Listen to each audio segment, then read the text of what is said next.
float like a butterfly and sting like a bee. His hands can't hit what his eyes can't see. Who's the heavyweight champion of the world?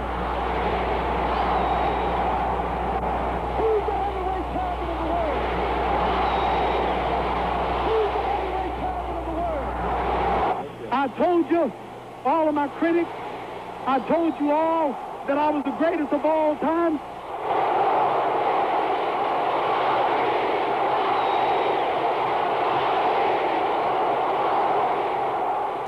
He's been known as Cassius Clay, Mighty Mouth, Louisville Lip, an Olympic gold medal winner who rewrote the record books by capturing the heavyweight championship of the world 3 times. His wild and unpredictable antics in and out of the ring helped breathe new life into the age-old sport of boxing while capturing the respect and admiration of fans and critics the world over. He's intelligent, verbose, and compassionate. He is the greatest, Muhammad Ali. The son of a sign painter, Muhammad Ali was born Cassius Marcellus Clay on January 17, 1942, in Louisville, Kentucky. Young Cassius decided he wanted his life to be different from those he saw around him. He longed to be rich and famous one day, and by the time he began boxing at the age of 12, he had already set his sights on becoming the heavyweight champion of the world. At 18, he had already won over 100 amateur bouts, including 6 Kentucky Golden Gloves titles and the 1959 International Golden Gloves heavyweight crown. He soon found himself competing for the light heavyweight championship at the 1960 Rome Olympics, where Clay won a gold medal for the United States, defeating Poland in the light heavyweight championship finals. But Cassius Clay knew that his climb to the World Heavyweight Championship was just beginning, so he was ready to take on anyone who would give him a professional fight.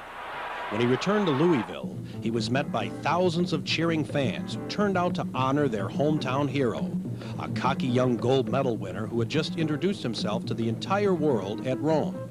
His ease in front of the crowds, cameras, and press made him an instant draw to the sports pages. Angelo Dundee met Clay soon after his triumphant return and quickly became his trainer. He would become a fixed figure in the Ali corner over the next 2 decades. Clay's career was managed by a variety of local businessmen known as the Louisville Sponsoring Group. They kept an eye on business, and Clay kept his mind on boxing. His professional career began with a fight against Tony Hunsaker on October 29, 1960 in Louisville. Clay won the fight, along with a $2,000 purse by a unanimous 6th-round decision. With his first pro victory came the self-confidence he would draw upon for the rest of his career in the ring. Becoming overconfident, but I will never be so overconfident until it would interfere with my training program. I'm gunning for Floyd Patterson and Sonny Liston. And if they get in my way, I will annihilate them all. Clay annihilated Archie Moore on November 15, 1962 in Los Angeles. Moore was 48 years old and Clay was 20 years young. He pulled no punches in this classic bout against his former trainer, and much to the dismay of his many new critics, made his much publicized prophecy of knocking out Moore in 4 a reality when Moore hit the canvas for the 3rd time by round 4. Clay's fans were thrilled by his brassy young confidence, and the world continued to take notice of boxing's outspoken new challenger. Clay realized the power he had in stirring up the press, and he used it to his advantage. The press, however, sometimes found Clay a little bit too bold and too cocky. I'm only bold and cocky before and after fight. Let me see you close your mouth and just keep it closed. Well, you know that's impossible. No, keep it closed. You know that's impossible. I'm the greatest. And I'm knocking out all bums. And if you get too small, I'll knock you out. Now close your mouth, but just let me see you leave it closed for 10 seconds. Well, that's impossible. You know that's impossible. Well, yes, I would love to break Floyd Patterson's record. I predicted I'd be the heavyweight champion by the time I'm 21. Heavyweight champion Sonny Liston heard his new prediction and gave Clay a shot at the title when they fought in Miami on February 25, 1964. At 22 years old, Clay was the 8-to-1 underdog in this matchup, but continued to forecast a win by knockout in 8 rounds. Clay failed to land any telling blows in the first 2 rounds, but continually demonstrated his speed, delivering quick jabs to Liston's head while dancing clear of the champ's lethal left hook. Clay opened a gash under Liston's left eye in the 3rd round and began moving away from him in the 5th, he claimed that a foreign substance on Liston's gloves was causing his vision to blur. After the end of the round. Ladies and gentlemen, we're looking in with our overhead camera into the corner of Cassius Clay, who is still doing the talking. He's breathing a bit hard. Barney Felix, the referee, did not stop that round when that bell sounded. Perhaps the referee didn't hear it.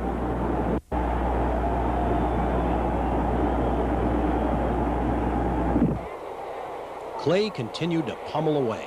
By the end of the 6th round, Liston was tired and beaten. His age was showing against this wild-eyed young contender. Liston refused to answer the bell for the 7th round, and at only 22 years of age, Cassius Clay became the new heavyweight champion of the world, fulfilling his boyhood dream. He proved his genius at creating excitement and helped bail out the business of boxing during its all-time low. But the controversial new champ was just beginning.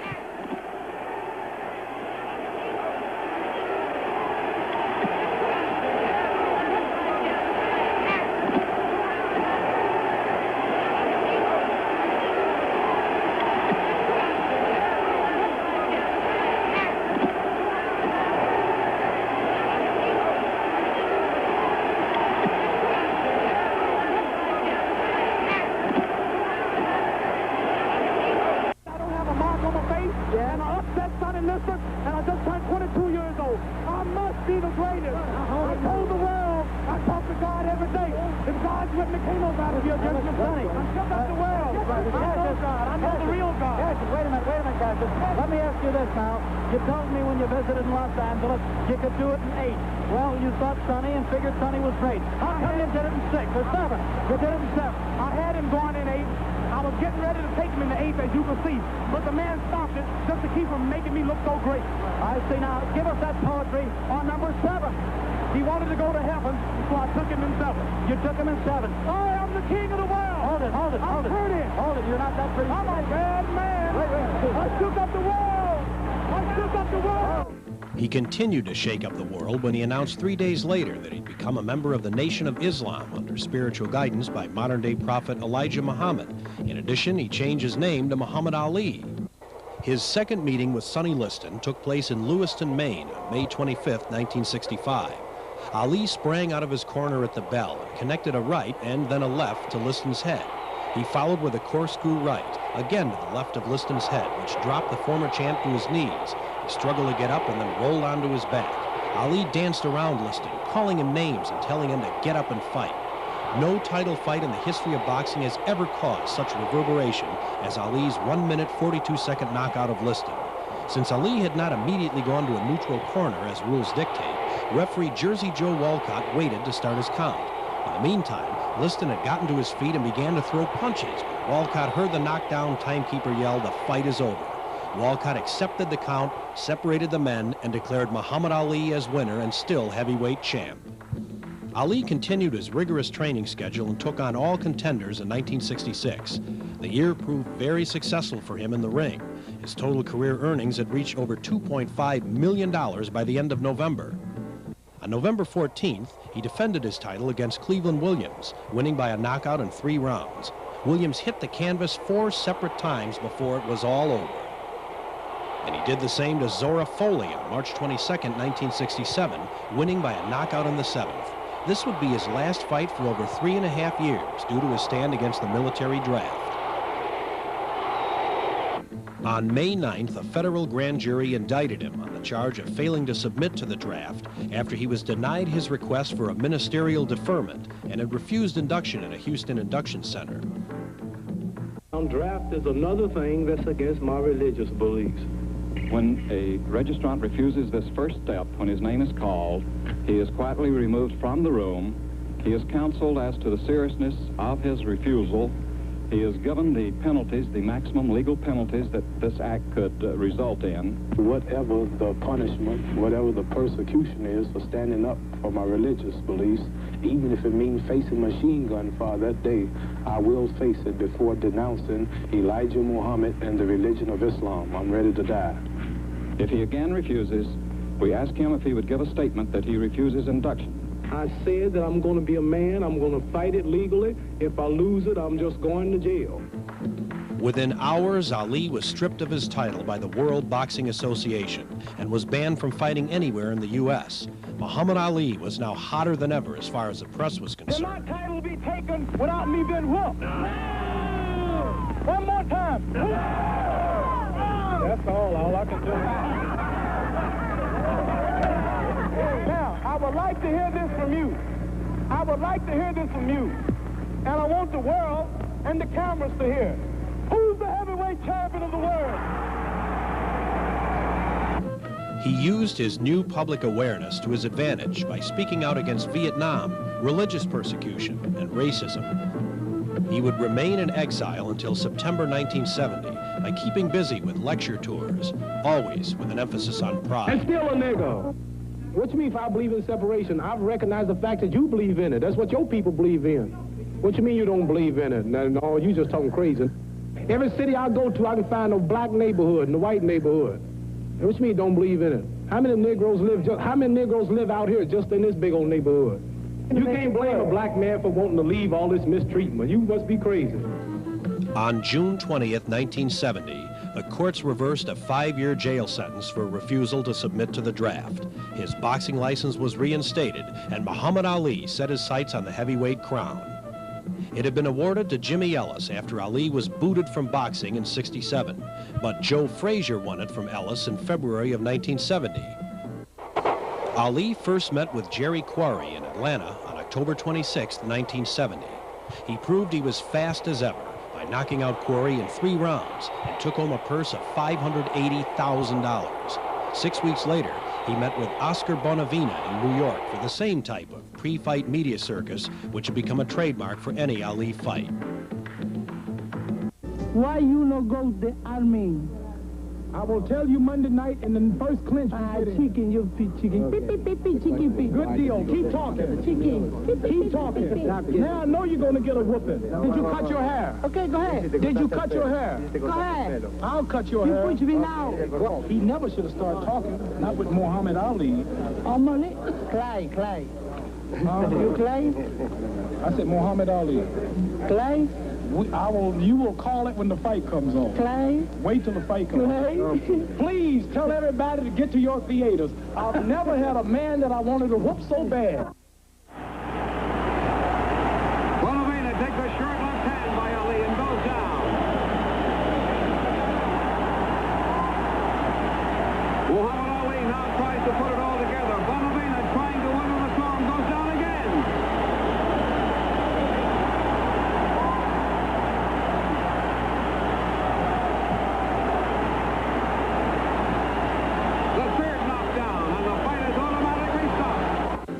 Ali taught Bonavena a 15-round lesson and was now ready to regain what he already felt was his. I have the belt in my living room that John L. Sullivan had, Jack Dempsey, Rocky Marciano, Gene Tooney, Jack Johnson. Traditionally, I have the real belt. And for Joe Frazier to be a champion, he's got to beat me. See, those eliminations are only imitations. He's not the real champion. Quarry, you're not fighting Oscar Bonavena. You're not fighting Sonny Liston. You fighting Joe Frazier. Joe Frazier. If Joe Frazier whoops me, I'm getting on my hands and my knees, crawl across the ring, look up to you, say, you I'm trying to get you on the spot if you think you're so good. Okay. And then I'm going to crawl back. I'm going to crawl back on both feet. And then I'm going to tell and walk out the ring and say, you that.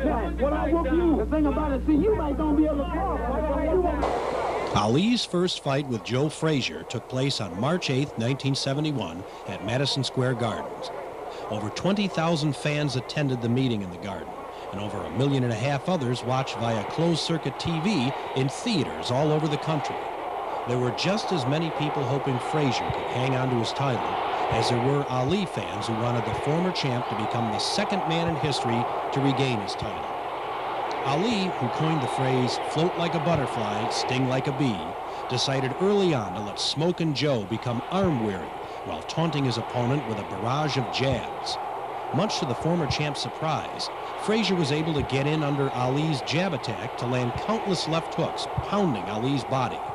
Although he was beginning to feel the fire from Smokin' Joe's constant pummeling, he waved him in for more while waiting for a chance to turn the fight around.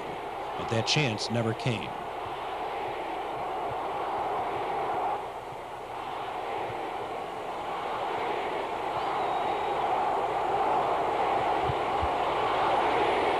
By the 15th round, Frazier suffered a swollen jaw and lumps around each eye, and Ali sported a hematoma on the right side of his jaw. Their respective injuries were physical proof of what happens when a true fighter meets a true boxer. Ali was dropped for the 3rd time in his career when Frazier connected with a left hook to the jaw of Muhammad Ali, knocking him down in the 15th. He bounced up after the mandatory 8 count, but already knew he had lost the fight. Frazier won by unanimous decision and remained the heavyweight champion of the world. An uncharacteristically quiet Muhammad Ali was badly shaken by the knockdown and failed to make good on his promise to crawl across the ring on his hands and knees to Frazier's feet. Even though he had just won a purse of $2.5 million, Ali was humiliated and now wanted the heavyweight crown more than ever.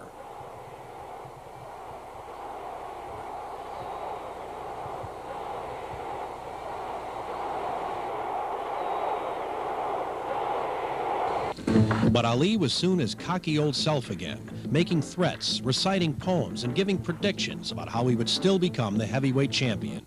He met with former heavyweight champ Jimmy Ellis for a non-title bout on July 26, 1963 in Houston. He won by a knockout in 12 rounds and brought home a purse of $450,000, the taste of victory so greatly needed after his loss to Frazier 4.5 months earlier. March 31st, 1973, he met up with power hitter Ken Norton for the first time in San Diego, losing a 12-round decision to Norton, who had fractured Ali's jaw in the first round. Doctors were amazed that Ali was able to go the distance with a 1/4 of an inch fracture separating his jawbone. But Ali avenged his loss to Norton when they met again on September 10th that same year in Los Angeles. Ali won the 12-round fight by decision and claimed he was in the best shape of his entire career. He was ready to take on anyone who was willing to fight.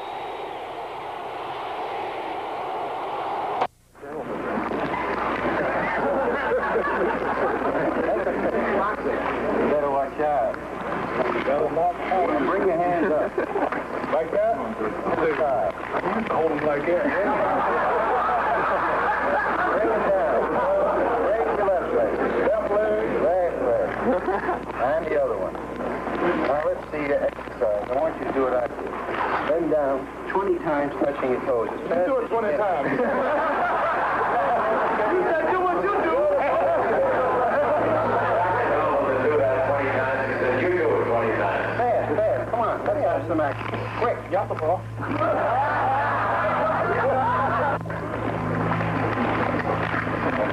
Oh, and again, it's I guess if you've been around this guy long enough, you know what I mean, somehow you could have a lot of hate in your heart, you know, when that bell rings. But otherwise, you look at him and laugh, there's something wrong with the guy.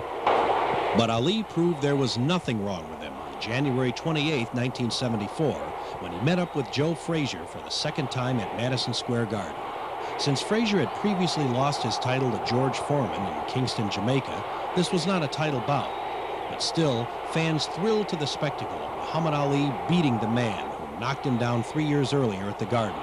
Ali now wanted a shot at the champ, George Foreman. It's hard, but if the man can stay out of the way for 5 rounds, stick him, move, stay out of range, be in good shape, he'll retire George Foreman. This man depends on getting this man in the first 1 or 2 rounds. If he don't do that, he's frustrated. Stick him with left jabs and right crosses, tie him up and box him, and you'll retire. I'm the only man that's going to whoop George Foreman, and I'm going to whoop him of all places in Africa, in the Congo, where the Lumumba boys are. The Rumble in the Jungle took place on October 30th, 1974 in Kinshasa, Zaire.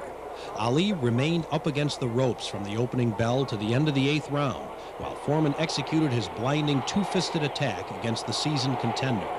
But Ali eventually managed to connect with a left hook, a right to the jaw, and another left hook which dropped the champ for a full count knockout in round 8.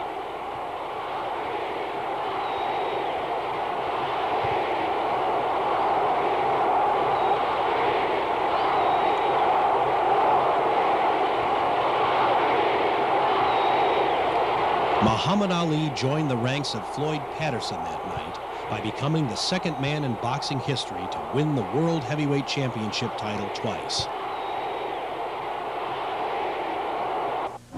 I told you, all of my critics, I told you all that I was the greatest of all time when I beat Sonny Liston. I told you today I'm still the greatest of all time. Never again defeat me. Never again say that I'm going to be defeated. Never again make me the underdog until I'm about 50 years old. That's right. Then you might get me. I told you I'm the real champion. I told you I'm the champion of the world. All of you bow. All of my critics crawl. All of you suckers. They still think Joe Frazier can beat me. They don't want to see me and Ken Norton. They don't want to see me and George Foreman. They want to see me and Joe Frazier, although George Foreman annihilated Frazier, and George Foreman will beat Frazier every day in the week. George Foreman will beat Ken Norton every day in the week, and I will beat George Foreman every day in the week. Right. But the fools still think that that chump Joe Frazier can beat me. But Ali had not yet begun to rant. I'm going to give him a real whooping, and I wrote a poem. Some of you heard it, but this is a little conscience. I got a little gorilla here. This is his conscience. I keep it right in my pocket everywhere I go. Back there. And I wrote a short poem. It says there will be a killer and a thriller and a killer when I get the gorilla in Manila. And still there was more. See, here's the way he looks when you hit it. All night, that's all you can be. All night in Malaysia. That's all you're going to see. The Philippines, rather. Come on, gorilla. We in Manila. Come on, gorilla. This is a thriller. The Thrilla in Manila took place at the Philippine Coliseum on September 30th, 1975. It was a battle of champions and a test of brute strength and endurance. By the end of the 14th, both men were exhausted. Ali later claimed it had been the closest thing to dying that he knew of. Ali won by a TKO in the 14th round after the Frazier corner refused to let a badly beaten Smokin' Joe answer the bell for round 15. But in 1976, Muhammad Ali met with the British, European, and Commonwealth champion Richard Dunn in Munich, Germany for what turned out to be one of the easiest fights of his life. Ali was in top form for this battle, canvassing the contender no less than 6 times within 5 rounds.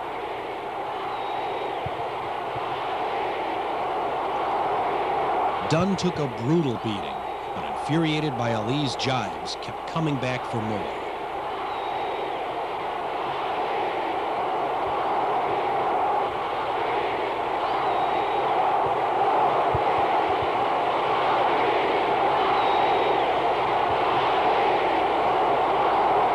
Eventually, the fight was stopped for Dunn's sake, and once again, Muhammad Ali remained the champ.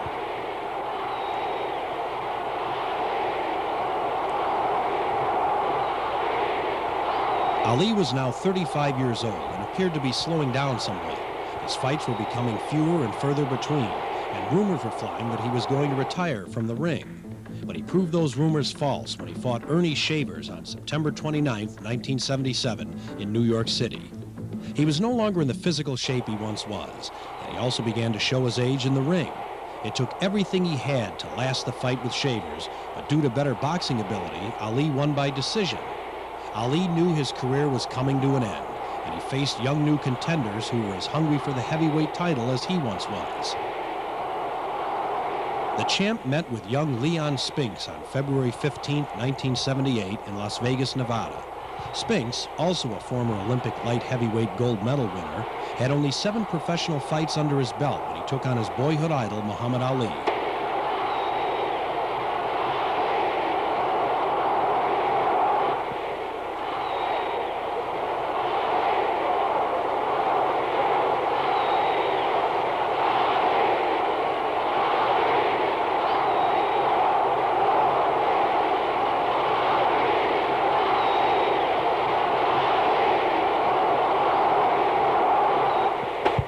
The 24-year-old contender shocked the world by beating Ali on points in a split decision for the World Heavyweight Championship.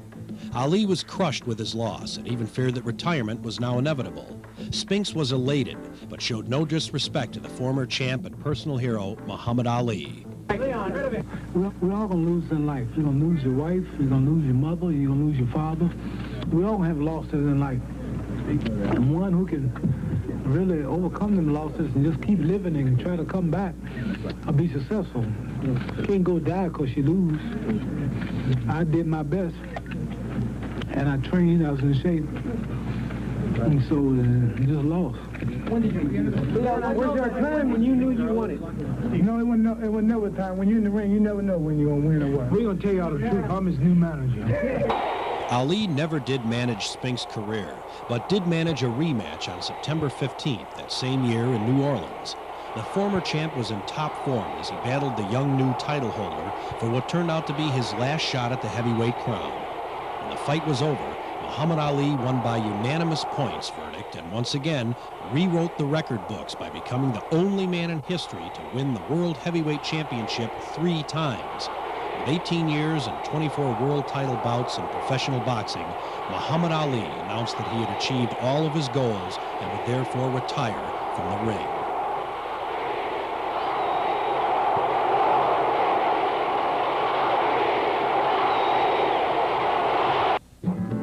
As with all great fighters, Ali felt he had one more bout left in him when he met up with Larry Holmes on October 2nd, 1980 at Caesars Palace in Vegas. Larry Holmes became the undisputed world champ when he forced Ali to retire at the end of the 10th round. He hadn't fought in 2 years, and it showed. He was a mere shadow of his former greatness. Ali's boxing career was over. To this day, Muhammad Ali remains boxing's greatest. No other man has even come close to doing what he's done for the age-old sport. As an American, Muhammad Ali has proven his value as an outspoken activist for peace, religious freedom, and racial equality. Young and old alike regard him as a true-life American folk hero. Not only a triple championship title holder, but a compassionate, upstanding model of the American dream realized. He's overcome many obstacles throughout his career and still remains a living legend. We salute the one and only, the greatest, Muhammad Ali.